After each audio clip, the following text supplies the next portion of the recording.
So here's the small vise that I made.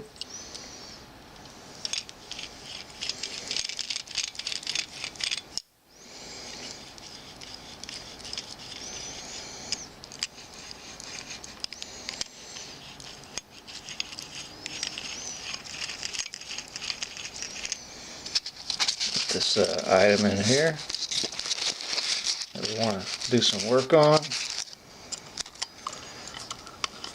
Tighten the vise.